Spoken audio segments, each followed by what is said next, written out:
Welcome back to another video, and today we're going to be talking about how to detect if an iPhone battery has been boosted or artificially altered.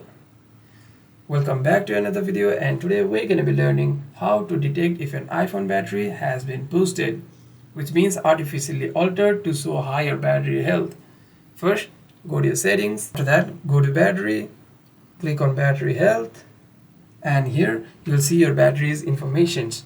And if your cycle count is over 500, your battery's health should be around 80%. And here you can also see manufacture date, and if you have phones that are 1 or 2 years old and if you have phones with 1 or 2 years old, and if you have a phone which is 1 or 2 years old and they have 100% health, it is likely to be boosted artificially.